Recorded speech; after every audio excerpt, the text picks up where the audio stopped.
Hello everyone. आप सभी का बहुत बहुत स्वागत है हमारे सेशन में। आई होप, मैं आशा करती हूँ आप सभी लोग बहुत बढ़िया हो, पढ़ाई वगैरह सही से चल रही है सबकी।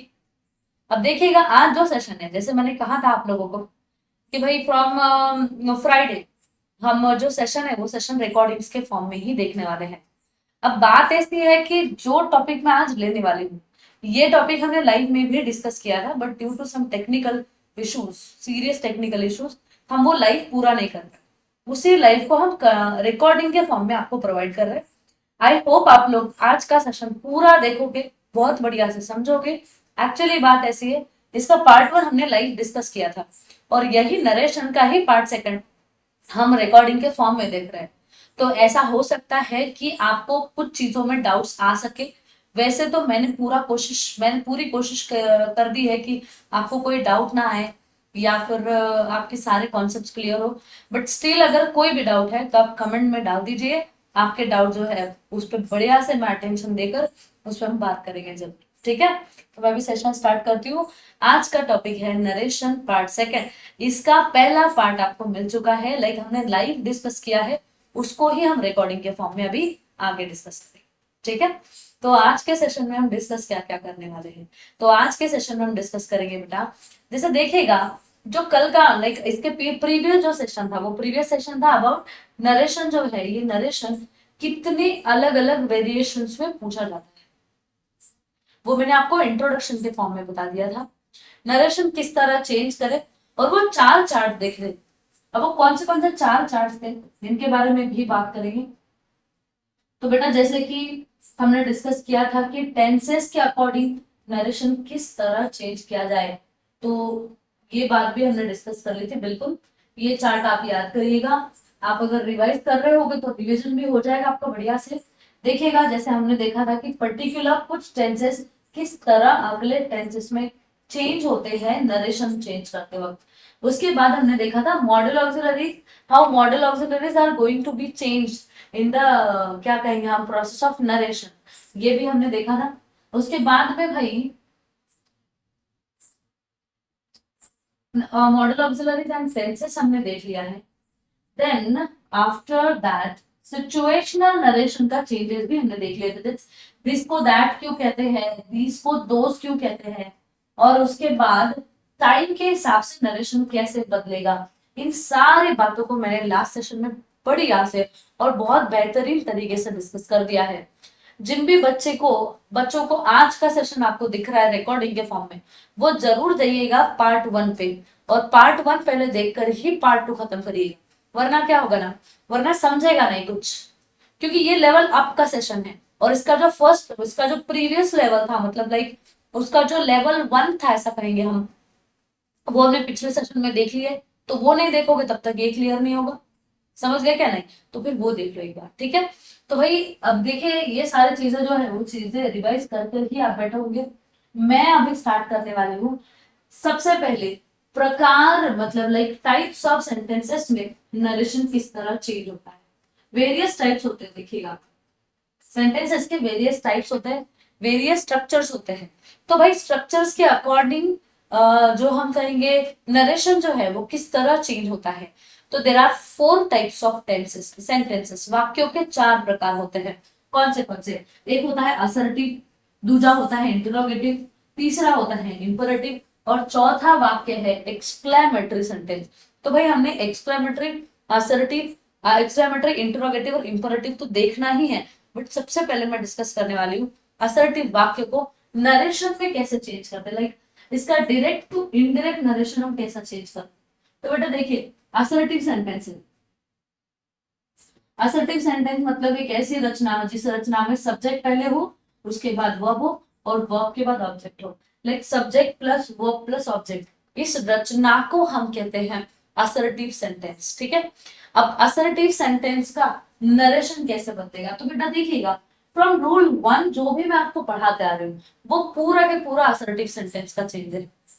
लाइक टाइम के अकॉर्डिंग, सिचुएशन के अकॉर्डिंग, वो सारे रूल जो है वो असर्टिव सेंटेंसेस में ही लागू होंगे। असर्टिव सेंटेंस का रिपोर्टिंग वर्ब जो, वो रिपोर्टिंग वर्ब ज्यादातर सेड या सेड टू होता है। ठीक है, इसमें जो कंजंक्शंस का उपयोग होगा, कंजंक्शन का उपयोग होगा, वो सिर्फ एक ही यूज होगा, दैट इज दैट। बस एक ही ये कंजंक्शन है जो कि असर्टिव सेंटेंस में आएगा। रिपोर्टिंग वर्ब जो है वो जिस तरह बदलेंगे वो भी मैंने दिखा दिया है आपको, और बाकी एक दो रूल्स हैं जो हमने देखे नहीं है असर्टिव के, वो मैं अभी थोड़ी देर में करवाने वाली हूँ। तो असर्टिव सेंटेंस होता क्या है, ये सबसे पहले तो इस पे गौर करिएगा। असर्टिव सेंटेंस एक ऐसा सेंटेंस जिसमें एक विधान दिया है, एक स्टेटमेंट आपने बताया है, जिसकी रचना subject plus verb plus object ये होती है। ठीक है, अभी हम देखेंगे असर्टिव सेंटेंस के रूल्स क्या होते हैं। तो मैं बिल्कुल स्क्रैच से स्टार्ट कर रही हूँ, आप भी बढ़िया से देखेंगे। असर्टिव सेंटेंस का जब भी इनडायरेक्ट नरेशन करना होता है तो उस वक्त हम रिपोर्टिंग वर्ब अगर सेड दिया हो तो इनडायरेक्ट में सेड ही करेंगे। रिपोर्टिंग वर्ब बल्कि सेड टू दिया हो तो हम उसको टोल्ड बना देते हैं नरेशन में। क्यों? इसने उससे कहा था कि ये दोनों को अनुवाद करते हुए टोल्ड किया जाएगा। अब देखिएगा, स्पीकर अगर दिया हो सेंटेंस में और लिसनर भी दिया हो तो फिर हम सेड टू बताएंगे। क्यों? भाई जो कहने वाला व्यक्ति था उसने किसी को तो कहा है, ये मेंशन कर। अब यहाँ पे ये जो सेड सिर्फ रिपोर्टिंग वर्ब होगा, इस केस में क्या होगा, इसमें सिर्फ स्पीकर दिया हो और लिसनर नहीं दिया, तो भाई सिर्फ स्पीकर दिया है लिसनर दिया नहीं है, तो वहां पर ओनली सेड लिखा जाएगा। और जो स्पीकर और लिसनर दोनों दिए होंगे वहां पर सेड टू होगा, और सेड टू होगा तो सेड टू का हम टोल्ड करते हैं, ध्यान में रखिएगा। बल्कि रिपोर्टिंग वर्ब जो है, ये रिपोर्टिंग वर्ब का कोई ऐसा बैरियर नहीं है, आप कोई भी रिपोर्टिंग वर्ब यहाँ लिख सकते हो अकॉर्डिंग टू रिपोर्टेड स्पीच। मतलब रिपोर्टेड स्पीच में अगर पर्टिकुलरली कहा जाए तो वार्निंग है तो वार्निंग लिख दो। रिपोर्टिंग स्पीच में अगर गारंटी दी गई तो आप लिख दो अश्योर्ड, लाइक गारंटीड, ऐसा आप लिख दो। आप रिपोर्टिंग वर्ब और रिपोर्टिंग स्पीच के अकॉर्डिंग चेंज कर सकते हैं, कीवर्ड ध्यान में रखिएगा। बाकी तो कंजंक्शन का जो उपयोग होगा वो कंजंक्शन तो दैट ही यूज होगा। ठीक है, तो भाई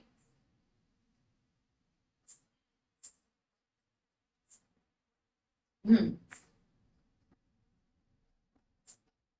ये हो गया पहला रूल। अब जैसे इसी रूल को टैली करेंगे यहाँ पर, the boy said to the teacher, said to लिखा है, सेड टू क्या क्या होता है, टोल्ड।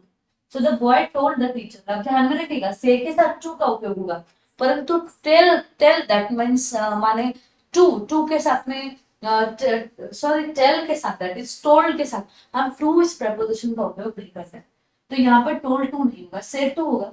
तो the boy said to the teacher I will not attend your lecture tomorrow. So I के जगह हम ही लगा देते हैं। क्यों? क्योंकि स्पीकर बॉय है, जिसके लिए सर्वनाम यूज होगा ही, और आई के जगह हमने ही लगा दिया। विल का हो गया बाबा would, I would not attend your lecture tomorrow का द नेक्स्ट डे, या फिर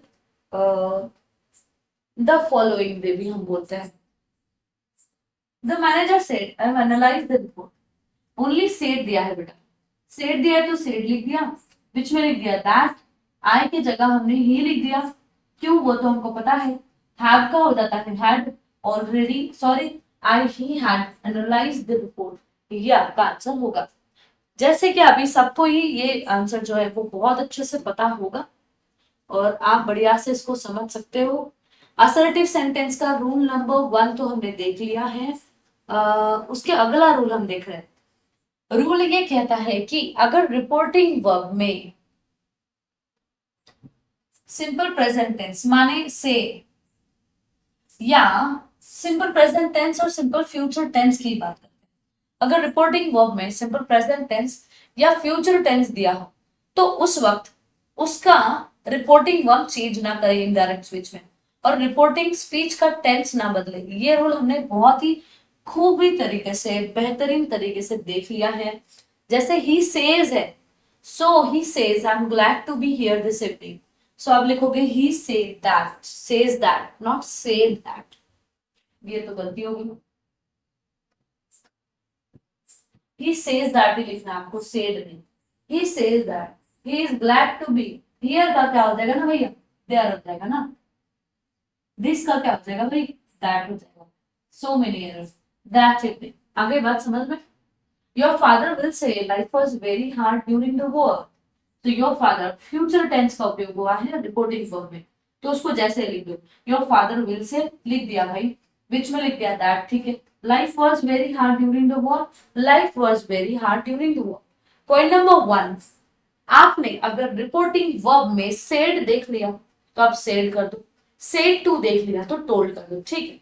अगर आपने सेज देख लिया दैट मींस वर्ब का पहला फॉर्म, या फिर फ्यूचर के साथ वर्ब का पहला फॉर्म देखा, तो फिर उसको जैसे ही वैसे लिखकर रिपोर्टिंग स्पीच का जो टेंस है वो बदले ना। यहां तक क्लियर हो गया हो। अगला रूल हम देखेंगे, बहुत ही बढ़िया से हम डिस्कस करने की कोशिश कर रहे हैं। रूल है अगला यूनिवर्सल ट्रूथ वाला रूल। मतलब क्या, अगर डायरेक्ट स्पीच की रिपोर्टिंग स्पीच में अगर आपको यूनिवर्सल ट्रूथ दिखते हैं, परमानेंट ट्रूथ दिखते हैं, जनरल ट्रूथ दिखते हैं, या फिर ऐसे साइंटिफिक ट्रूथ दिखते हैं, कोई भी ट्रूथ हो, कोई भी सच हो जो कि सारे दुनिया ने अपनाया है, वो अगर आपको दिख गया तो क्या होगा। तो उन, जैसे मैंने आपको ये प्रेजेंट टेंस में भी बताया था, टेंसेस में बताया था कि universal truth, general fact, scientific fact, permanent truth वगैरह वगैरह चीजें सिंपल प्रेजेंट टेंस में ही लिखी जाती है।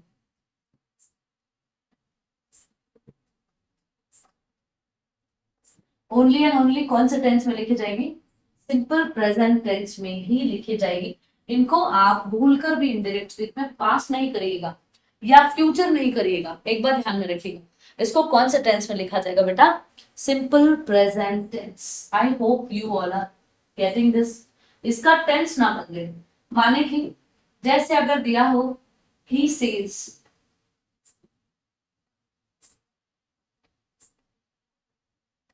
ही सेड,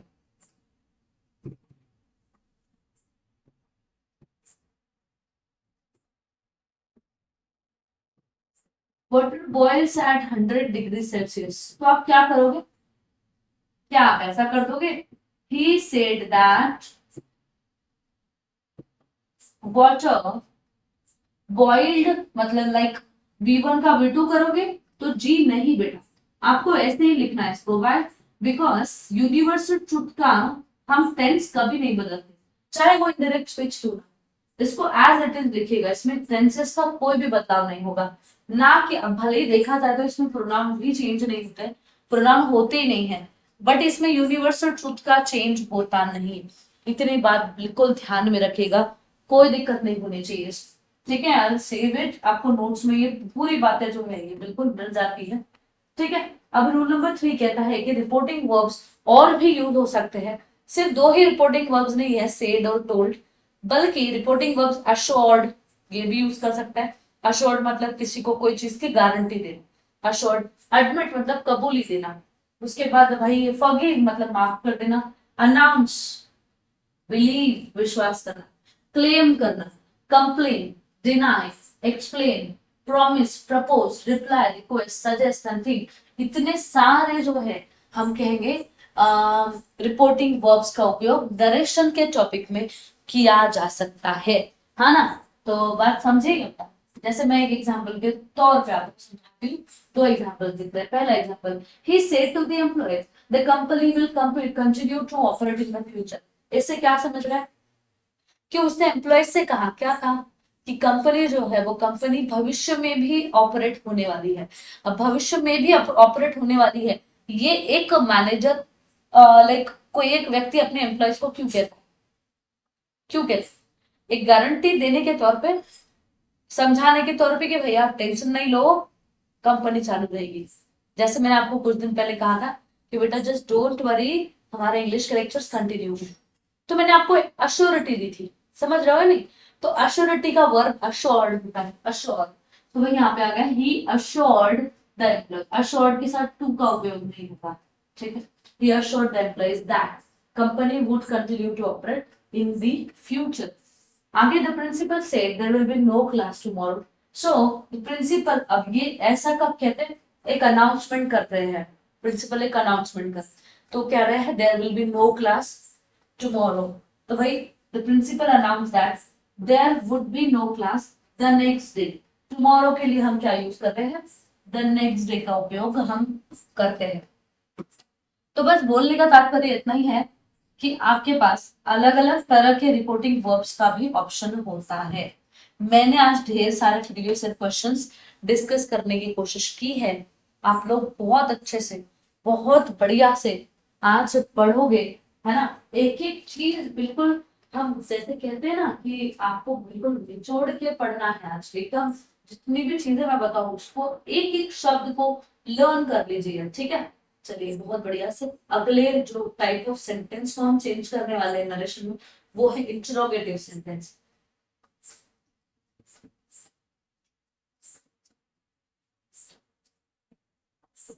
इंटरोगेटिव सेंटेंस मतलब, इंटरोगेटिव सेंटेंस मतलब ऐसे वाक्य जिन वाक्यों में प्रश्न पूछे गए, जिनके एंड में आपको क्वेश्चन मार्क दिखता है। Interrogative vakya, interrogative sentences are asked, are used to ask questions. There are two types of interrogatives. First is WH type and second one is yes or no type. सबसे पहले समझेगा इसको, yes or no और WH type। अब मैं ना आपको कुछ तीन चीजें बताती हूँ। सबसे पहली बात, जब भी हम कोई भी नए वाक्य का चेंज करेंगे नरेशन में, तो रिपोर्टिंग वर्ब कौन सा लगेगा, कंजंक्शन कौन सा लगेगा, और उस सेंटेंस की स्ट्रक्चर बदलेगी या नहीं, ये तीन चीजें कंफर्म कर लीजिएगा। जैसे असर्टिव की तो स्ट्रक्चर बदलेगी नहीं, बिकॉज वैसे ही रहेगा, असर्टिव है। इंटरोगेटिव का क्या होगा, ये बात ध्यान में रखिएगा। तो भाई देखिए, अब इंटरोगेटिव वाक्य है। सबसे पहले बात ये फिक्स करेगा रिपोर्टिंग वर्ब क्या होगा, उसके बाद ये फिक्स करिए कंजंक्शन कौन सा लगेगा, और रिपोर्टिंग स्पीच जो है, ये रिपोर्टिंग स्पीच का क्या स्ट्रक्चर आप चेंज करना चाहोगे, या फिर स्ट्रक्चर चेंज होगा या नहीं।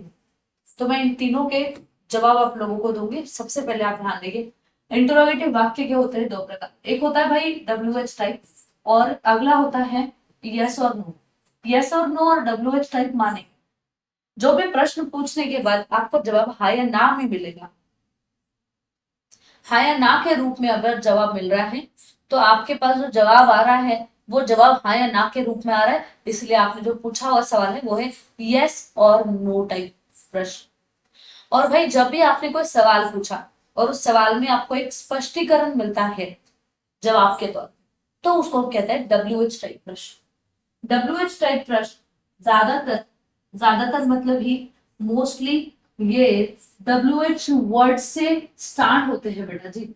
और यस और नो टाइप सेंटेंसेस लाइक इनको क्वेश्चंस कहेंगे, ये सपोर्टिव वर्ब से स्टार्ट, बहुत अच्छे से समझेंगे। यस और नो टाइप सपोर्टिव वर्ब से स्टार्ट होता है, और WH टाइप WH वर्ड से स्टार्ट होता है। अब इसके पीछे का डिफरेंस क्या होता है, क्यों हम इसको इतना डिटेल पढ़ रहे हैं, जैसे मैंने आपको सभी को बताया भी था, हमने टाइप्स ऑफ सेंटेंसेस बहुत बढ़िया से पढ़ा भी है। तो जिन भी बच्चों को और डिटेल में इनको जानना है क्या होता है, वो उस लेक्चर में जाएंगे और बढ़िया से देखेंगे, ठीक है। अभी देखिएगा, हम बढ़ते हैं हमारे लाइक रूल्स की ओर। सबसे पहला रिपोर्टिंग वर्ब कौन सा यूज होगा ये हम देखेंगे। कंजंक्शंस बिल्कुल अलग लगेंगे। और रिपोर्टिंग स्पीच का क्या होगा, तो रिपोर्टिंग स्पीच का मैं समझाती हूँ, ध्यान से सुनिएगा, ठीक है, बहुत इंपॉर्टेंट बात। मैं लिख देती हूँ, आप लोग भी ध्यान दीजिएगा। लिखने की बात ऐसी है कि भाई जब भी हम नरेशन या फिर हम सब सोचिएगा इनडायरेक्ट स्पीच में,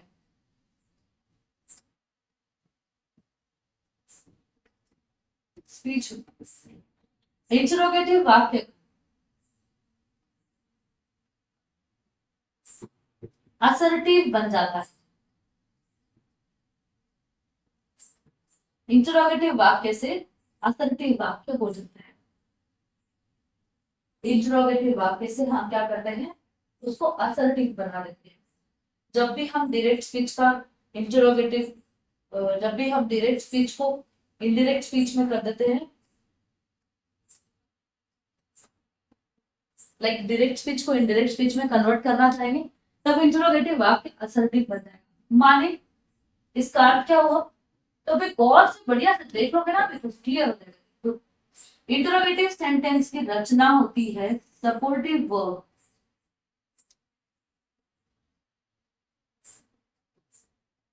supportive verb plus subject plus main verb plus question, और असर्टिव की रचना होती है subject plus supportive verb plus main verb plus question mark नहीं होता है, यहाँ पर ऑब्जेक्ट दे दिए, यहाँ पर भी ऑब्जेक्ट होगा, ऐसी कोई दिक्कत वाली बात नहीं, ऑब्जेक्ट नहीं होगा। अब आपको क्या करना है वही देखिएगा, अब ये है सपोर्टिव, अब ये है सब्जेक्ट, ये सपोर्टिव वर्ब है और ये सब्जेक्ट है। सपोर्टिव वर्ब और सब्जेक्ट, सब्जेक्ट के बाद सपोर्टिव वर्ब है, इसका अर्थ है वाक्य असर्टिव, इनको घुमा दिया वाक्य इंटरोगेटिव हो गया, इनको घुमा दिया फिर से वाक्य असर्टिव हो गया, फिर से घुमा दिया वाक्य इंटरोगेटिव हो गया। इसमें क्या होता है ना, सपोर्टिव वर्ब किस स्थान पर लिखा है वो दिखाएगा कि भाई वाक्य आप असर्टिव कर रहे हो या इंटरोगेटिव। जैसे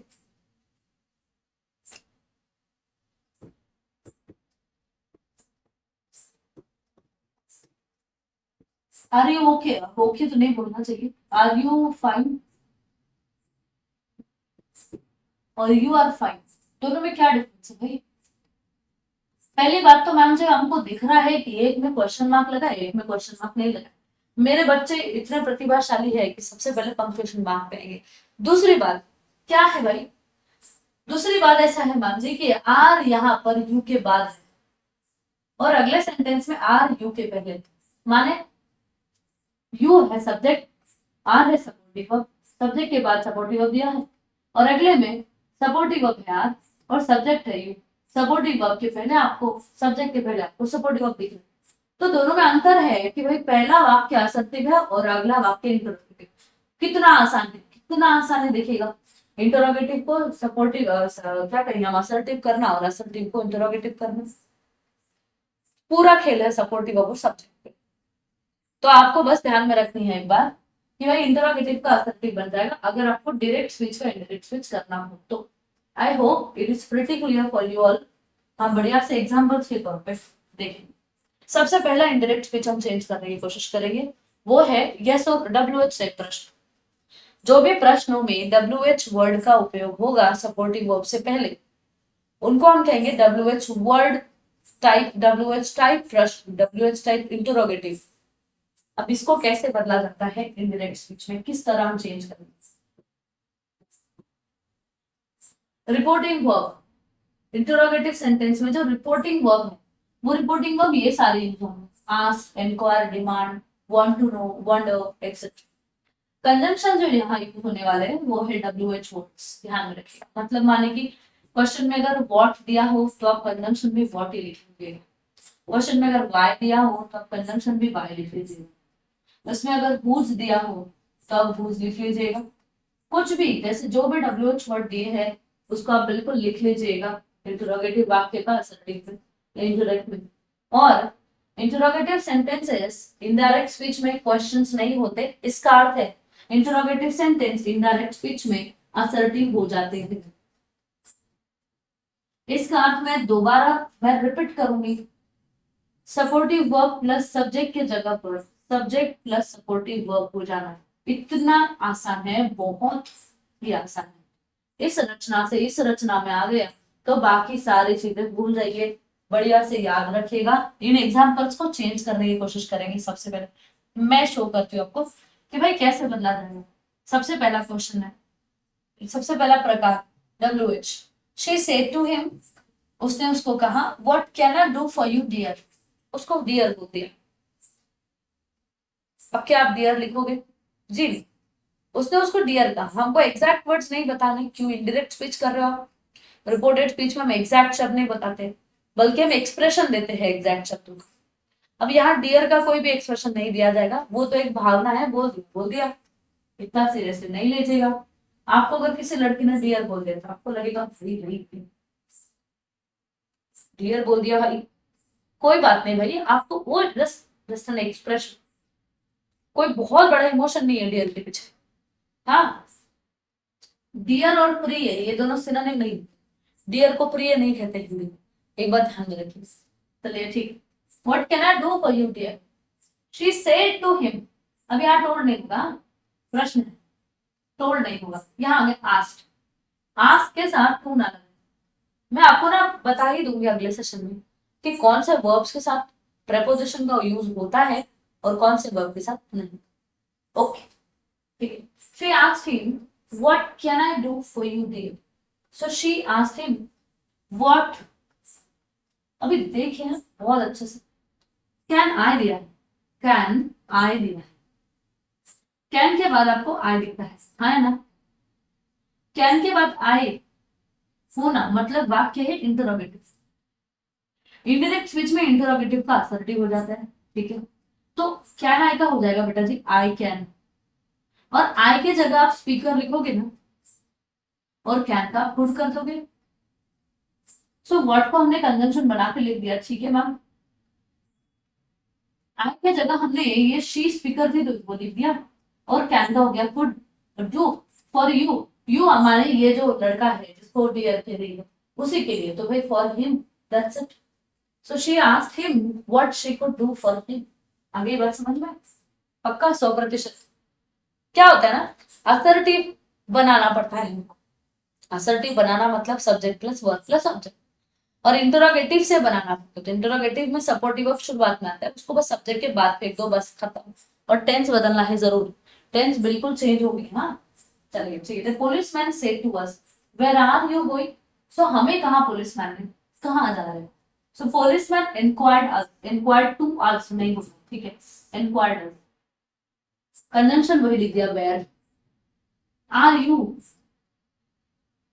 आर यू हमको कहा ना, तो लिसनर तो हम है, तो आज हम लिख देंगे। अच्छा रुक जाओ, आज नहीं, आर यू, आर का होता है वर्ब, और यू एक लिसनर के तौर पे बोला है, तो यू लाइक वी, आज का हो जाएगा, वी क्यों सब्जेक्ट है, सब्जेक्ट प्रोनाउन है, तो भाई हो जाएगा where we were going. Are you का क्या हो जाएगा, we were, why because are का हो गया मैम जी वर्ब, और यू का होगा बेटा जी लिसनर कौन है, आज मतलब हमको, इसको सब्जेक्ट के तौर पे लिखना है, तो आज का क्या हो जाएगा वी। ये इंटरोगेटिव की रचना, इसको असर्टिव कर दो, वी वर वी का we were going, that's it. The policeman inquired us where we were going, not where were we going. आगे बात समझ में, इसका बढ़िया से एनालाइज करते हैं, मतलब बहुत अच्छे से एनालाइज करने की कोशिश कर ली है हमने। आई होप, मैं आशा करती हूँ आपको यहाँ तक बिल्कुल क्लियर है सारी चीजें। एक प्रश्न लेंगे, उस प्रश्न का उत्तर अभी आप तो नहीं दे सकते बिकॉज हमने लाइव नहीं रखा है सेशन, बस पढ़िएगा पढ़िएगा, है ना, पढ़िएगा, पढ़ के देखिएगा एक बार।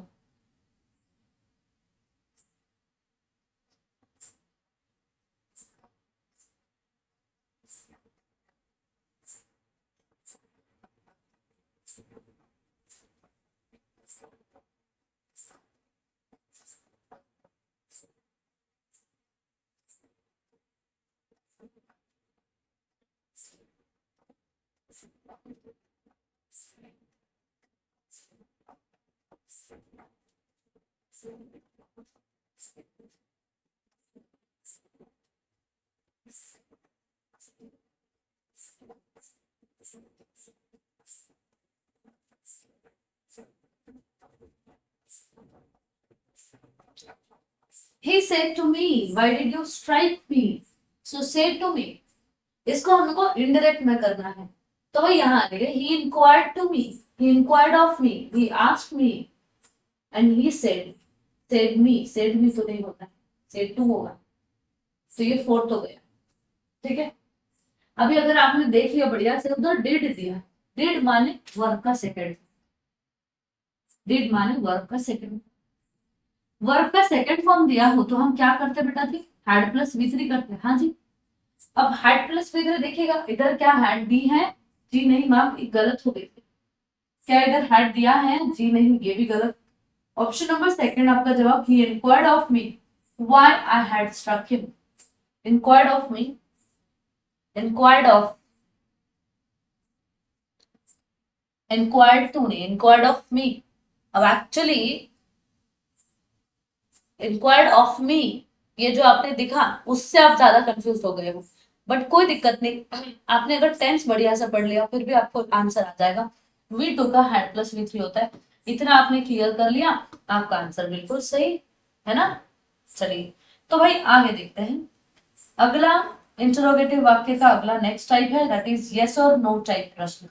यस और नो टाइप प्रश्न मतलब ऐसे प्रश्न जिन प्रश्नों में आपको ऐसे प्रश्न किए गए जिन प्रश्नों का जवाब आप हाँ या ना में करो, उनको कहते हैं इंटरोगेटिव प्रश्न। इंटरोगेटिव प्रश्न का रिपोर्टिंग वर्ब जो यूज होगा वो यूज होगा ask, want to know, inquire वगैरह वगैरह, सेम वगैरह सेम सेम, परंतु बदलेगा तो कंजंक्शन। कंजंक्शन उधर क्या था रे भाई, उधर क्योंकि डब्ल्यू एच वाक्य था तो उसका कंजंक्शन डब्ल्यू एच वर्ड था। यहाँ पर डब्ल्यू एच वाक्य नहीं है, यहाँ वाक्य है यस और नो टाइप। यस और नो टाइप अगर वाक्य प्रश्न पूछा गया है तो यहाँ कंजंक्शन यूज होगा या तो इफ या तो विद, या तो इफ या तो विद। अब कहा हम इफ यूज करेंगे और कहा वेदर, तो ऐसे that is not very compulsory thing. आप कोई भी यूज कर सकते हो, कोई भी सपोर्टिव वर्ब यूज कर सकते हो। जैसे इंटरोगेटिव सेंटेंसेस इनडायरेक्ट स्पीच में क्वेश्चंस नहीं होते, ये भी बिल्कुल चीज बिल्कुल सेम है। एग्जांपल्स के तौर पे इसको ऑब्जर्व करिएगा बहुत अच्छे से। सबसे पहला, she said can I wear this sari mother. She said can I wear this sari mother. So भाई शी आस्क्ड हर मदर, अभी यह हर मदर क्यों आ गया, वो तो अपने मम्मी को मम्मी कहेगी ना, आप नहीं ना मम्मी कह सकते। उसने कह दिया कि भाई क्या मम्मी मैं ये साड़ी पहनूं, आप जाकर बोलोगे कि उसने कहा मम्मी मैं ये साड़ी पहनूं, ऐसा कहो क्या? जी नहीं। तो आप ये बोलोगे ना भाई जैसे उसने मम्मी को बुलाया है, इसी एक्सप्रेशन को आपको व्यक्त करना है, इसी शब्दों को आपको व्यक्त करना है, आपको एग्जैक्ट नहीं बताना। तो आपने बोल दिया शी आस्क्ड हर मदर। ध्यान में रखिएगा, जब रिपोर्टिंग स्पीच में लिसनर दिया हो और रिपोर्टिंग वर्ब के साथ नहीं दिया है तो रिपोर्टिंग स्पीच से उठाकर उसको स्पीकर लिसनर को दोनों को इकट्ठा करो। स्ट्रक्चर ऐसी होती है कि स्पीकर है ना, एस एस माने स्पीकर, पहले दे चुके हैं स्पीकर, उसके बाद रिपोर्टिंग वर्ब और उसके बाद हम लिसनर लिखते हैं अगर दिया हो तो, मेंशन है तो। ये स्ट्रक्चर में उसको इकट्ठा कर लीजिए। वो चाहे कहीं पे भी दिया हो, फिर वो सेंटेंस के एंड में दिया हो या रिपोर्टेड स्पीच के अंदर दिया हो, उसको बिल्कुल सामने लेके आ जाएगा ताकि फिर हाँ वो एक्सप्रेशन क्रिएट हो। ठीक है। She said can I wear this sari mother, तो आप बोलोगे she asked her mother, she asked to her mother, गलत हुआ। ठीक है, शी आस्क्ड हर मदर। यहाँ कंजंक्शन क्या लेते हैं, इफ के जगह क्या वेदर लगा दो, कोई दिक्कत नहीं, लगा दो। इफ शी कुड, अब शी कुड कैसे आया, कैन आई, कैन का तो समझ आ गया मैम, कुड आ गया, यू का क्या हो गया, तो शी हो गया, समझ गए ना मैम। सो वेयर, अच्छा अभी कैन आई का क्या होगा, आई कैन। आई कैन का आई के जगह शी लगा दो, कैन का कर दो कुड, एंड वेदर और शी और if she could wear this sari के जगह दैट साड़ी कर दो, खत्म कहानी। The teacher said to the student will you complete the assignment tomorrow, क्या कल तक असाइनमेंट पूरी कर दोगे?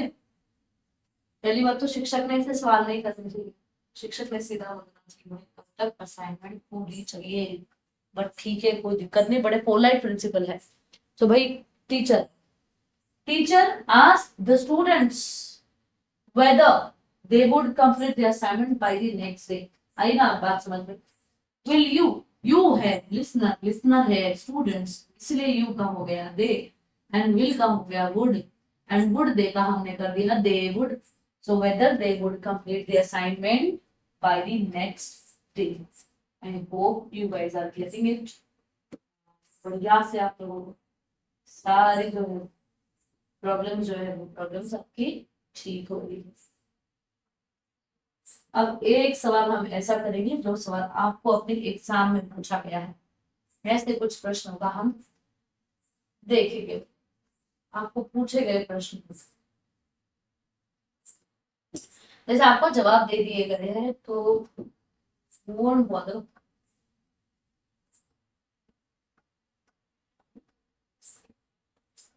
है या नहीं है?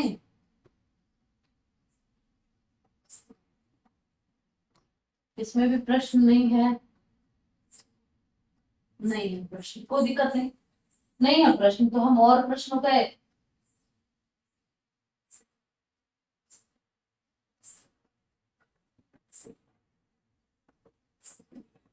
प्रैक्टिस कर लेंगे बाद में, कोई दिक्कत नहीं। बस आप ध्यान में रखिएगा इफ और बस, बाकी तो सारी चीजें WH की तरह ही है, कोई चेंजेस नहीं है। अगला जो वाक्य हम देखने वाले हैं, जिस वाक्य में हम इनडायरेक्ट स्पीच को चेंज लाइक डायरेक्ट स्पीच को चेंज करेंगे इनटू इनडायरेक्ट वाक्य, उस प्रश्न का उस वाक्य का नाम है इंपरेटिव वाक्य। इंपरेटिव वाक्य को हम हिंदी में कहते हैं, सॉरी हिंदी में कहते हैं आज्ञावाचक वाक्य। आज्ञावाचक वाक्य बिल्कुल हिंदी में अनुवाद करते हुए जो इनका नाम है वही इनका काम है। आज्ञा दिए जाते हैं ऐसे वाक्यों में, विनती की जाती है ऐसे वाक्यों में, सूचना दी जाती है ऐसे वाक्यों में। ये जो वाक्य है इंपरेटिव वाक्य, इंपरेटिव वाक्यों का सेंटेंसेस की सबसे बड़ी पहचान है, इसकी शुरुआत सब्जेक्ट से नहीं होती। दिए हुए सेंटेंस सब्जेक्ट से स्टार्ट नहीं होते, तो फिर ये सेंटेंसेस हमेशा वर्ब के फर्स्ट फॉर्म से स्टार्ट होंगे। एक बार ध्यान रखिए, जो मेन वर्ब होता है उस मेन वर्ब के फर्स्ट फॉर्म से इन सेंटेंसेस की शुरुआत स्टार्ट होती है। ये बहुत अच्छे से देखिए, इन सेंटेंसेस को पूछने के पीछे का मकसद होता है, अगर आपको इंस्ट्रक्शन देनी है, विनती करनी है या आदेश देने है, तो इन तीन पहलुओं पे इंपरेटिव वाक्य जो है इंपरेटिव वाक्य बताया जाएगा। इस इंपरेटिव वाक्य का इनडायरेक्ट जो स्पीच है वो स्पीच किस तरह होगा, तो सेम रूल, रिपोर्टिंग वर्ब क्या होगा, कंजंक्शन क्या होगा, और क्या रिपोर्टिंग स्पीच की यहाँ स्ट्रक्चर बदलेगी, तो स्ट्रक्चर तो जरूर बदलेगी, कंजंक्शन भी बदलेगा और रिपोर्टिंग वर्ब भी अलग अलग लगेगा। यहाँ पर सबसे पहले ध्यान में रखिएगा, रिपोर्टिंग वर्ब का जो हम कहते हैं जो व्याप्ति है, जो स्ट्रक्चर है, वो काफी बड़ा है। रिपोर्टिंग वर्ब बहुत ज्यादा यूज होते हैं यहाँ पर, ठीक है। तो आपको समझना पड़ेगा बस रिपोर्टिंग वर्ब लगेगा। तो जैसे रिपोर्टिंग वर्ब ढेर सारे, जैसे आप रिपोर्टिंग वर्ब में रिक्वेस्ट, माने जब रिपोर्टिंग स्पीच में किसी को रिक्वेस्ट लाइक प्लीज या काइंडली जैसे शब्दों का उपयोग किया है, तब आप रिपोर्टिंग वर्ब रिक्वेस्ट लिख दीजिएगा। अगर ऑर्डर आदेश दिए हैं तो आप ऑर्डर लिख दीजिएगा। थ्रेट किया है, किसी को थ्रेट कर रहे हो, धमका रहे हो, तो आप वन लिख दीजिए। थ्रेट, टेल मतलब आप टेल भी बोल सकते हो। कमांड सबसे ज्यादातर कंफ्यूज करता है हमें आस्क, हमको लगता है आस्क सिर्फ इंटरोगेटिव के लिए ही यूज होता है, तो आस्क ये रिपोर्टिंग वर्ब इंटरोगेटिव के लिए भी यूज होगा और इंपरेटिव के लिए भी यूज। Close the door.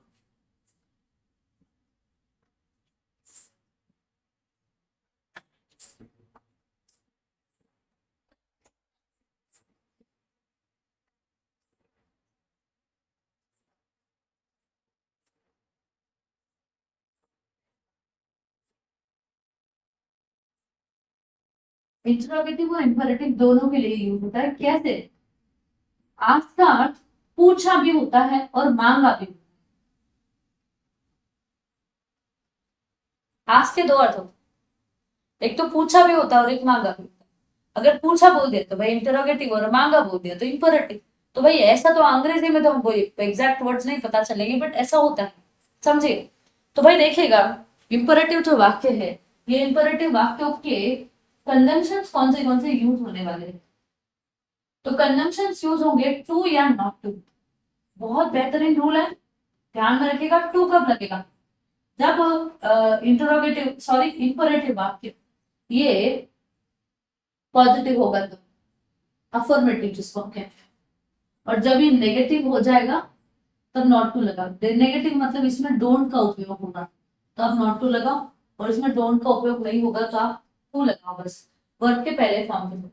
आप अर्ज भी लिख सकते हो, एंटरेट भी लिख सकते हो। एंटरेट धमकाना, फॉरबिड मतलब किसी को कोई काम करने से रोकना, एडवाइस ये भी लिख सकते हो। इंपरेटिव और ये तो मैंने क्यों मिटाया है, किस खुशी में मिटाया है मैंने।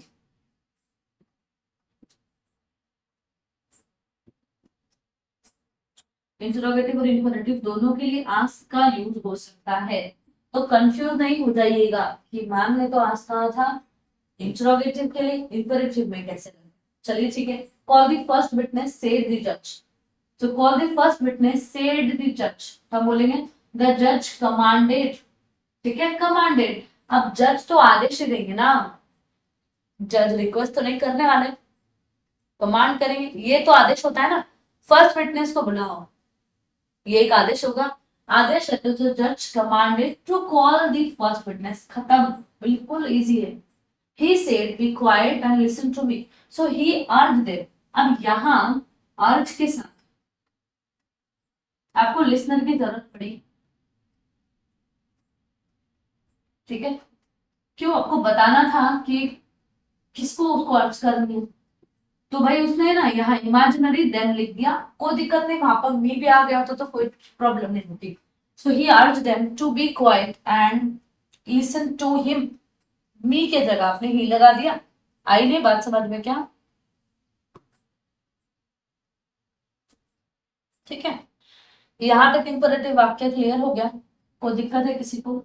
एक प्रश्न सॉल्व करते हैं, उस प्रश्न को सॉल्व करने के बाद आपको और क्लैरिटी आ सकती है।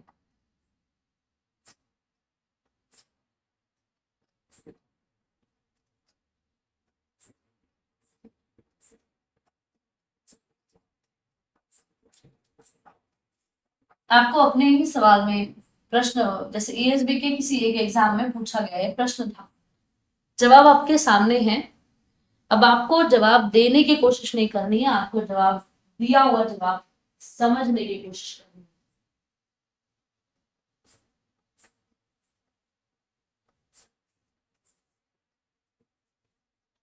प्रश्न है भाई, the teacher said to the student, do not talk nonsense. Nonsense बात मत करो, मतलब बेतुकी बात नहीं करो। So teacher said to the student आएगा? जी नहीं, सेड नहीं लिखते। टीचर फॉरबिड, फॉरबिड आ सकता है, कोई दिक्कत नहीं, फॉरबिड आ सकता है। The teacher ordered the student not to talk nonsense. The teacher told the student there should be no nonsense. अब शुड बी लगाने की कोई जरूरत नहीं थी। सो आपका ए और बी ये क्लियरली खत्म हो रहा है, लाइक रिलेटेड। अब बी और सी में आपका सी आंसर कैसे होगा, इसके ऊपर बात करें। फॉरवर्ड का अर्थ होता है किसी को कोई चीज ना करना।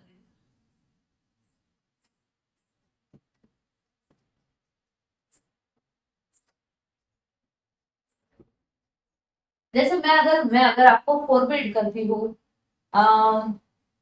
फोन चलाने से, लाइक फोन का यूज करने से मैं अगर आपको फॉरवर्ड करती हूँ, हालांकि आप सुनोगे नहीं मेरी बात, मानोगे तो नहीं, बट मैंने हिम्मत कर ली, तो फॉरवर्ड का अर्थ क्या होगा कि भाई मैं बोल I forbid you to use your phone, ऐसा मैं कहूंगी।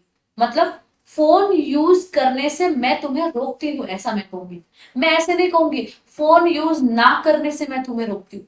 अगर मैंने कर दिया कि फोन यूज ना करने से मैं तुम्हें रोकती हूँ, इसका अर्थ है आप फोन यूज करो, हमेशा यूज करो, सोते जागते फोन यूज करो, सोना ही नहीं है, फोन ही यूज करना है बस, ऐसा मैं कहना चाहती हूँ। कितना गलत अर्थ हो गया? भाषा है बेटा जी, भाषा, भाषा का अर्थ वो हम बिना समझे यूज कर देते हैं, और फिर हमको लगता है कि हमारी रिसीवर, रिसीवर मतलब क्या होता है, सुनने वाला व्यक्ति, हमको लगता है उसने गलत समझ लिया,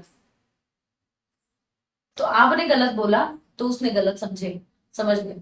आप बोलो ही ऐसा जो सामने वाला जो है वो इंटरप्रिटेशन ज्यादा ना करे। आपकी जो बात है वो बात इतनी क्लैरिटी वाली होनी चाहिए, एक बार ध्यान में रखिएगा। जो भी व्यक्ति है वो रिसीवर के पास ज्यादा सवाल होने नहीं चाहिए दिमाग में।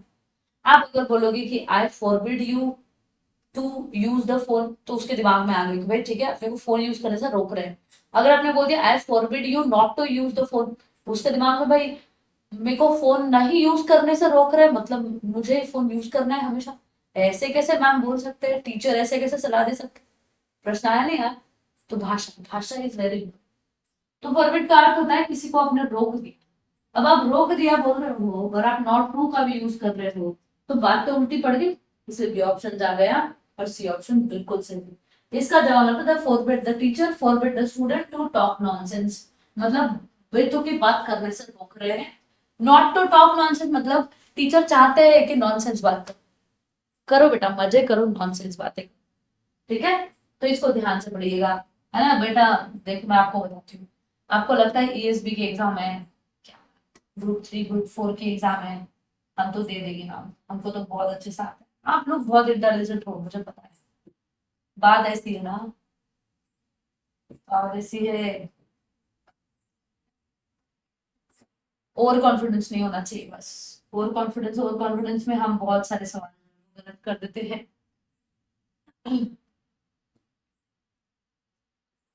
जो हम ढूंढ रहे हैं वो मिल क्यों नहीं रहा है आज?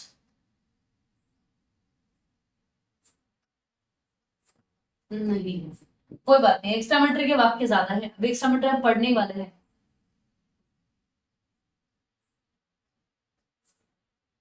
चलिए, अभी मैं ना एक बहुत अच्छा रूल आपको बताने की कोशिश करूंगी। इंपरेटिव सेंटेंस में ही लेट्स इस वर्ड का ना उपयोग होता है। तो भाई जब लेट्स इस वर्ड का उपयोग होगा इंपरेटिव में, तब हम क्या चेंजेस करेंगे? तो देखिएगा, अभी बहुत शांति से दुखी देखिएगा। इंपरेटिव वाक्य में लेट से भी स्टार्ट होगा वाक्य, और लेट से भी होगा। लेट का अर्थ होता है किसी को कुछ करने देना, और लेट्स का अर्थ होता है सब लोग मिलकर कुछ करना। पूरे ग्रुप को आप अगर संबोधित करते हो किसी काम के लिए, तो उसको हम कहते हैं लेट्स। और लेट मतलब किसी को कुछ करने देना, एक बात ध्यान रखिए। अब लेट और लेट्स में एक डिफरेंस होता है। दोनों भी वर्ड जो है ये इंपरेटिव वाक्य में यूज हो।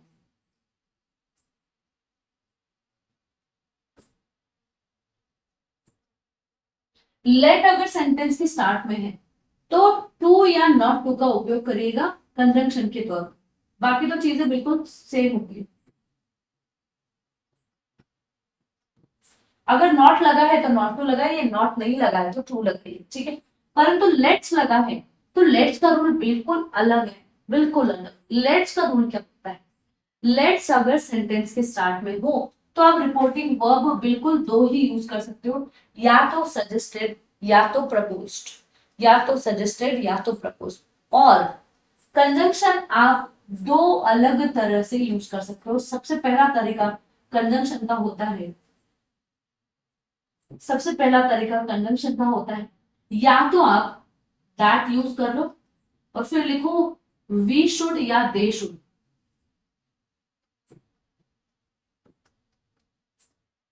या तो आप जेरन यूज कर लो। जेरन माने क्या? ये तो नई चिड़िया है, कोई तो नई चिड़िया है, इसका नाम है जेरन। मान के जेरन माने मेन वर्क का, मेन वर्क को आईएनजी लग जाना, माने वी फोर बन जाना, उसको हम कहते हैं जेरन। जब भी सेंटेंस में वी फोर नाउन का काम करे, उसको हम ना वर्ब ना कहते हुए हम नाउन कह जेरन कह देते हैं। तो वो तो खैर रूप हो गया। यहाँ पर जेरन माने मेन वर्ब को वी फोर बना दो। बाकी अगर आपने मेन वर्ब को वी फोर बना दिया, तो ना आपको दैट लिखना है, ना वी शुड लिखना है, ना दे शुड लिखना है, कोई दिक्कत नहीं। बिल्कुल आप जैसे ही वैसे ही चीजें लिखोगे, ठीक है। तो चलिएगा, हम बढ़ते हैं इसको से। सबसे पहला एग्जाम्पल आपके सामने है। She said let's go to the cinema. She said let's go to the cinema. अब ये है एग्जाम्पल, ये है क्वेश्चन, ये उसका आंसर नंबर वन और ये उसका आंसर नंबर टू। इसको हम सॉल्व करेंगे। ये है क्वेश्चन नंबर वन।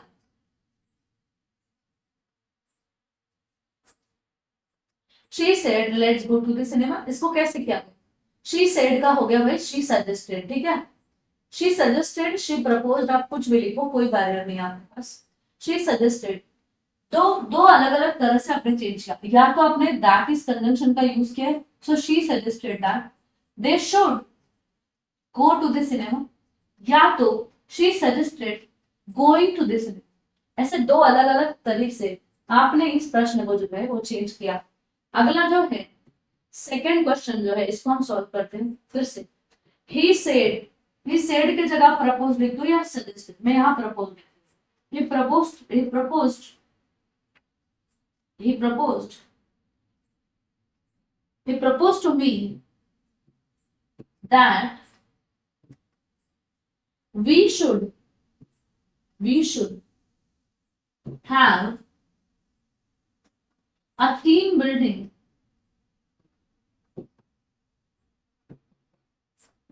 है ना। सेंटेंस आगे जैसे है वैसे लिखो, या तो लिखो he proposed to me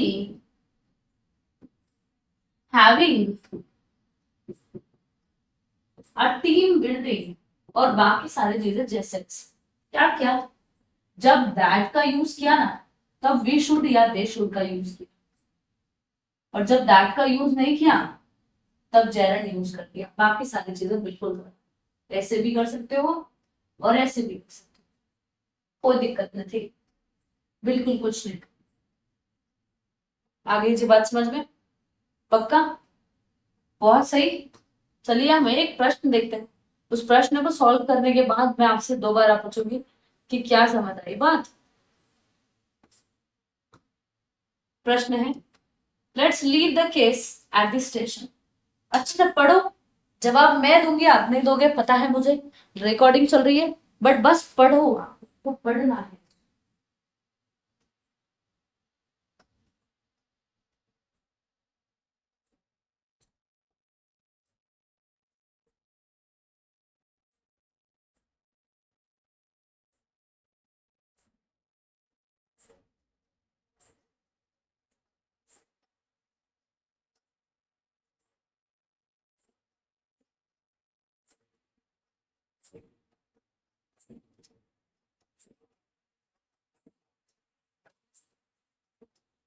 ठीक है, he said let's leave the case at the station। let's leave, तो यहाँ suggested आएगा या प्रपोज, इधर said दिया है इसको कट कर दो, requested दिया है इसको भी कट कर दो। he said, he suggested, ठीक है। टू का उपयोग हम नहीं करते लेट्स के साथ, ये भी गया। ऑप्शन नंबर ए आपका वन आपका आंसर होना चाहिए। ये तो भाई आगे ट्रिक की बात, इसको मैं बढ़िया से देखूंगी। he suggested सॉरी, इसको जेरंड किया है, he suggested leaving the case at the station। आगे बात समझ में? ऑप्शन नंबर वन आपका आंसर होना चाहिए। बहुत बढ़िया, बहुत अच्छे, बहुत अच्छे, मेरे बच्चे बहुत होशियार हैं। I'm so sorry। ये हो गया होगा, नहीं मिलेगा, लेट्स कोई बात नहीं। चलिए अगले लास्ट एग्जाम्पल की ओर जाइए, लास्ट प्रकार की ओर जाइए। लास्ट आपका जो प्रकार है वाक्य का, वो प्रकार है एक्सक्लेमेटरी प्रकार। एक्सक्लेमेटरी प्रकार, एक्सक्लेमेटरी वाक्य, एक्सक्लेमेटरी वाक्य को हम हिंदी में कहते हैं उद्गारवाचक वाक्य। उद्गारवाचक वाक्य हमेशा एक्सक्लेमेशन दिखाने के लिए यूज होते हैं। माने जब भी आपको सेंटेंस में एक्सक्लेमेशन दिखाना हो, एक्सक्लेमेशन मतलब सडन फीलिंग्स आपने एक्सप्रेस कर दिया था, कहीं तो गए घूमने के लिए और अचानक से चौंक गए किसी बात से, एक एक्सप्रेशन दे दिया, अचानक से बोल दिया, तो तभी तो एक्सप्रेशन होता है। तो एक्सक्लेमेटरी वाक्य में आप एक्सप्रेशन दे देते हो, ठीक है, अननोइंगली आप एक्सप्रेशन दे देते हो। ये जो एक्सक्लेमेटरी वाक्य होते हैं, ये एक्सक्लेमेटरी वाक्य के एंड में आपको इंटरैक्टिव, ये क्या कहेंगे, एक्सक्लेमेटरी मार्क जो है वो जरूर दिखेगा, ठीक है।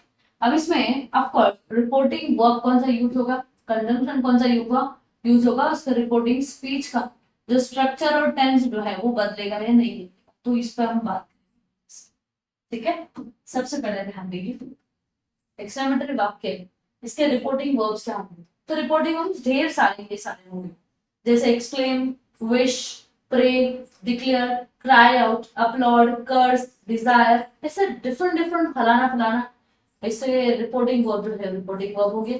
कंजंक्शन का यूज होगा यहाँ पर दैट, और इंटरजेक्शंस नरेशन में लाइक इनडायरेक्ट स्पीच में यूज नहीं होते हैं, इंटरजेक्शंस यूज नहीं होते हैं, ठीक है, बिल्कुल नहीं। सबसे पहला एग्जांपल हम डिस्कस करने वाले हैं, hurrah I have pass the exam. Hurrah ये इंटरजेक्शन है, इंटरजेक्शन माने ऐसा एग्जांपल, ऐसा वर्ड जो वर्ड आप सडन फीलिंग्स में बोल देते हो, सडन रिएक्शन में आप बिल्कुल ऐसा वर्ड बोल देते हो, जैसे हुर्रा नॉर्मली बोलते हैं, क्या हम सुना है आपने? जी नहीं, जब भी आदमी बड़ा खुश हो जाए तब कहता है, आपने एग्जाम दी, एग्जाम पास हो गए, आप बहुत खुश हो गए, खुश हो गए ना, गब्बर खुश हुआ, तो गब्बर भी क्या हुर्रा, है ना, तो ये हो गया इंटरजेक्शन, हुर्रा है पास द एग्जाम, ही से, तो ही सेड का क्या हो गया, ही एक्सक्लेम विद जॉय, खुशी से, दैट, हैव का कर दिया भाई हैड, और आई की जगह लिख दिया आपने he had pass the exam. समझ आई बात? आगे, अभी अगला ना थोड़ा टेक्निकल है, ध्यान देने की कोशिश करिए, मैं इसको दो तरह से करके दिखा दूंगी। अब पहला तो पढ़ी लीजिए, पढ़ी लीजिए। The old man said to me, may God bless you my son, may God bless you, इसका अर्थ है भाई किसी को आशीर्वाद देना, किसी के लिए अच्छे अच्छे तरह से प्रे करना, प्रार्थना करना, ये होता है। तो ओल्ड मैन ने ये कहा, मैं कहूंगी ओल्ड मैन ने मेरे लिए प्रे किया, ऐसा कहूंगी। सो ओल्ड मैन प्रेड, है ना, ऐसा कहूंगी, या फिर ब्लेस्ड भी कहूंगी, कुछ भी कह सकती हूँ। तो यहाँ हमने लिख दिया अड्रेसिंग मी एज अ सन। अब ये क्यों आया, एड्रेस करना मतलब बुलाना, पुकारना। यहाँ पे बोल दिया ना मेरे बेटे, माय सन, तो माय सन का फिर गया एड्रेसिंग मी एज अ सन, मुझे बेटा कहलाते हुए। द ओल्ड मैन मतलब जो ओल्ड एज व्यक्ति थे, उन्होंने प्रे किया कि I might be blessed, I might be blessed, इसको ऐसा भी लिख सकते हो, या तो फिर the old man, the old man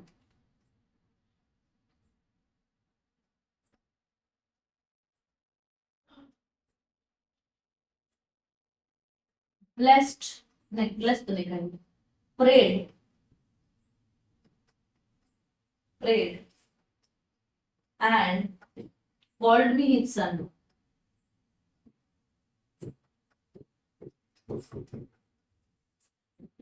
Son that may God bless। तो ये तो बोलने का तरीका हो गया, आप इसको असर्टिव के स्ट्रक्चर में लिख लो, गॉड मे कर दो, तो आप गॉड को गॉड ही लिखोगे ना, मे का लिख दोगे might, God might bless you का भाई मी,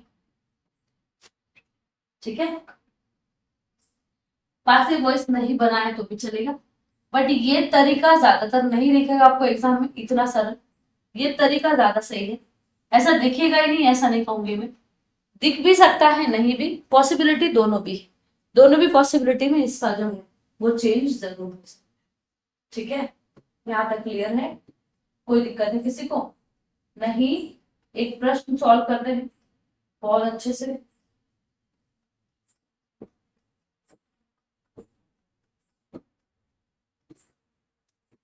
इस प्रश्न को बस आप देखिएगा, he said to us welcome, अब उसने हमको कहा वेलकम,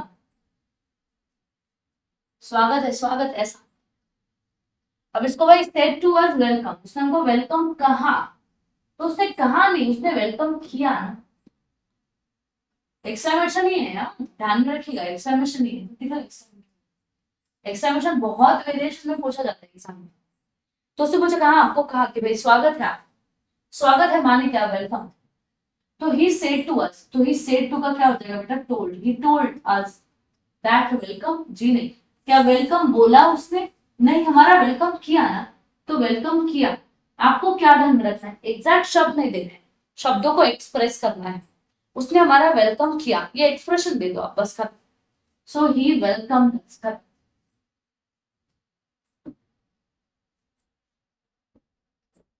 ठीक है।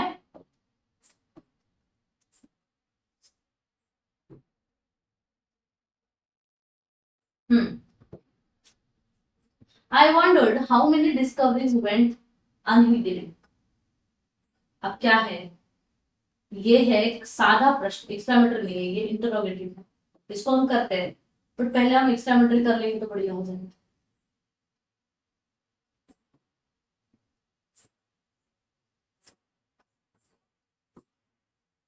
Why is it happening bro, ऐसा क्यों हो रहा है भैया आज, तो हम ढूंढ रहे बोल में नहीं मिल रहा है,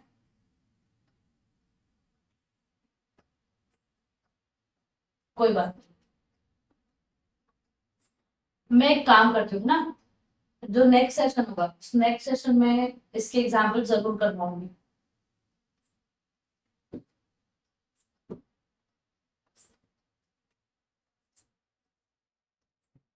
कोई दिक्कत नहीं, इसको करते हैं बढ़िया से। The boy said that they would have loved to say, but were already late. They would have, would का will कर दो, what देखो क्या सेंटेंस ही इंडिरेक्ट में दिया हुआ। The boy said that, conjunction दिख गया, माने ये क्या है, इंडिरेक्ट, इंडिरेक्ट का डायरेक्ट करना है, मतलब अभी पंक्चुएशन मार्क्स आपको लगाने हैं, तो यहाँ पंक्चुएशन पर भी ध्यान दीजिएगा, ठीक है, पंक्चुएशन पर भी ध्यान दीजिएगा, पंक्चुएशन तो इतना गड़बड़ देंगे नहीं आपको। The boy said, the boy said that, listener दिया नहीं है, कोई दिक्कत नहीं। The boy said they would have love to say. तो भाई देखिएगा, वो बॉय ने कहा कि दे, मतलब लाइक आपने बोला दे, अब दे कब करते हो, जब यहाँ वी होता है, राइट और नो, तो वी आ गया। वुड, अब वुड को इन्होंने ऐसे लिखा, would, we would.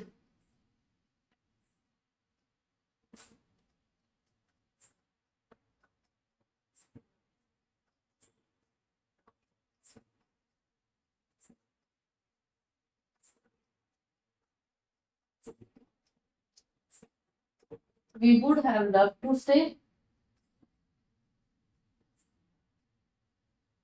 Have love to say, हाँ ठीक है। हैव लगा है माने यहाँ पर had, had plus we three का हम क्या करते हैं, वी टू, परंतु यहाँ पर प्रेजेंट है, so we would love to stay, यहाँ पर हैव हटा, हैव नहीं हटाना चाहिए था। एक्चुअली ये क्वेश्चन ही रॉन्ग है, क्वेश्चन ही रॉन्ग है।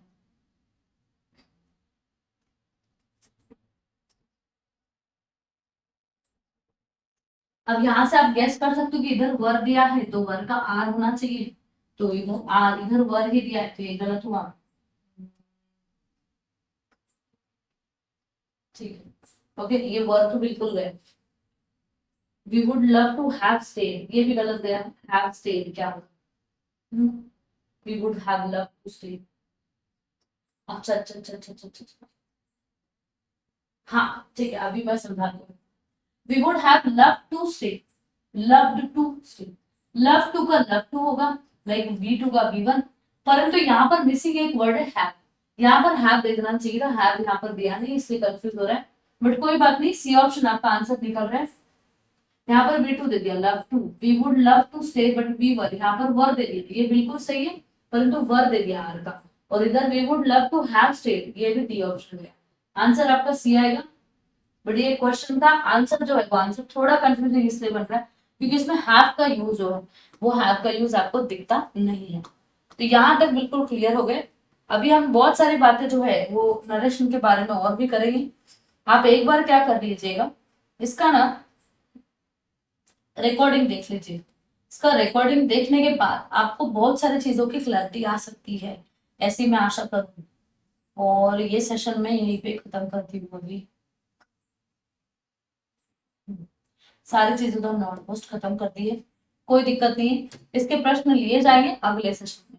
मैं अगला सेशन लेने वाली हूँ अभी बस, लाइक इसके बाद का जो नेक्स्ट सेशन आपको मिलेगा, जैसे ये तो रिकॉर्डिंग आपका फ्राइडे का है, सैटरडे को हम इसके क्वेश्चंस डिस्कस करेंगे और कुछ वोकैबलरी भी मैं आपके सेशन में या उस सेशन में स्टार्ट करूंगी। तो आप ना अभी वोकैबलरी पर हम ज्यादा ध्यान देने वाले हैं, बिकॉज ग्रामर हमने बहुत हद तक खत्म कर दिया है। वोकैबलरी मैं क्लास में जितनी हो सकती है उतनी इंपॉर्टेंट वोकैबलरी करवाने की कोशिश करूंगी।